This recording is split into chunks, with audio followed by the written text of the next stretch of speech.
में दिखे शेषावतार भगवान रामानुजाचार्य जी महाराज।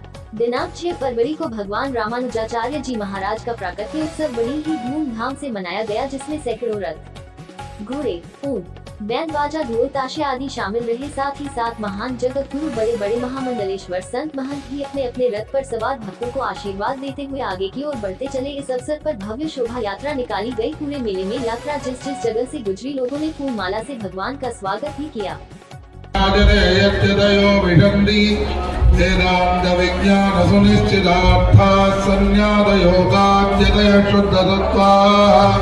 ते ब्रह्मलोके पराहंकारे परावृता परिमुच्यन्ते सर्वे चक्रम विपाप्मं परवेश। में 1100 वर्ष पूर्व रामानुज स्वामी जी का प्राकट्य हुआ था, जिन्होंने शरणागति पर अपना सिद्धांत प्रदान करके जीव की शरणागति। आज जगत गुरु रामानुजाचार्य जी का प्राकट्य उत्सव था।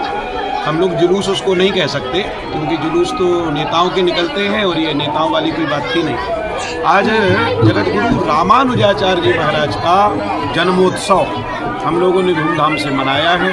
रामानुज संप्रदाय में जितने भी जगत गुरु महंत, श्री महंत, महामंडलेश्वर थे, सब लोग साथ में रहे।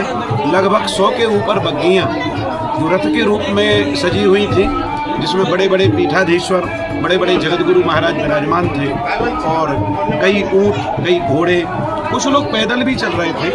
रामानुज संप्रदाय का ये एक बहुत बड़ा उत्सव कुंभ में मनाया जाता है। पूर्व आचार्यों के द्वारा हमें बताया गया है कि आज के ही दिन जगत गुरु रामानुजाचार्य जी महाराज का अवतार जो है ये दक्षिण भारत में हुआ था और महाराज श्री ने ज्ञान के ऊपर केवल अकेली भक्ति नहीं, ज्ञान का भी महत्व होना चाहिए, ज्ञान का भी लाभ लोगों को मिलना चाहिए।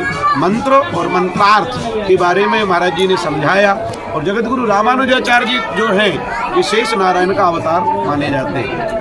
तो सतयुग में शेष के रूप में, त्रेता में लक्ष्मण जी महाराज के रूप में रामानुज लक्ष्मण जी महाराज। अब लोग तर्क ये करते हैं कि भरत जी को रामानुज होना चाहिए, लक्ष्मण जी को क्यों? तो एक बात आती है शास्त्रों के अंतर्गत कि गर्भ में पहले लक्ष्मण जी आए हैं, जन्म भरत जी का पहले हुआ है। ये बात समझ लीजिए। गर्भाधान जो हुआ है उसमें गर्भ में पहले आए हैं लक्ष्मण जी, लेकिन लक्ष्मण जी की गर्भ की अवधि कुछ ज्यादा थी। भरत जी का अवतार जल्दी हो गया, लक्ष्मण जी थोड़ा विलंब से आए तो लक्ष्मण जी छोटे हो गए। लेकिन शास्त्रों के अनुसार चूंकि गर्भ में पहले आए थे, इसलिए लक्ष्मण जी को रामानुज की उपाधि दी गई शेष के कारण। रामानुज दीनी यह पाती, लेह बचाओ जुड़ावो छाती। रामचरितमानस में चौपाई है कि जब ये शुक और सारंग नाम के जो दो दूत आए हैं रावण के, तो लक्ष्मण जी ने एक पत्र लिख करके उनको दिया है और कहा है कि जाओ ले जाओ।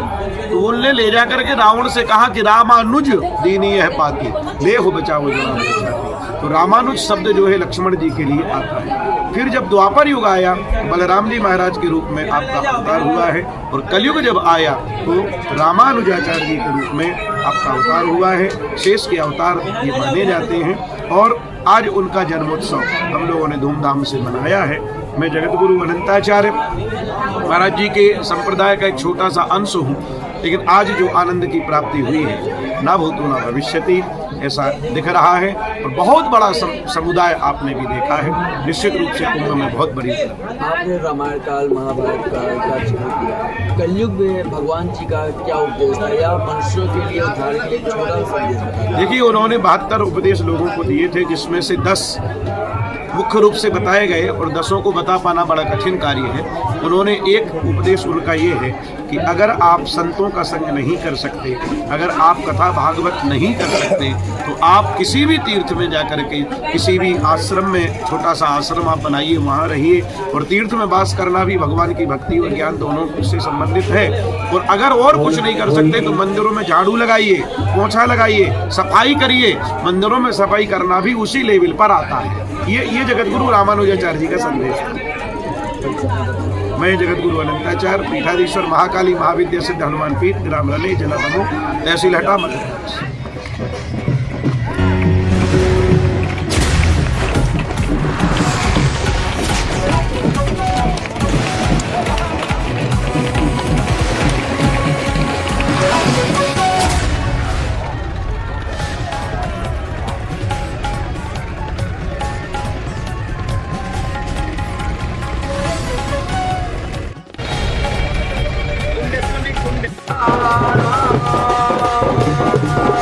है।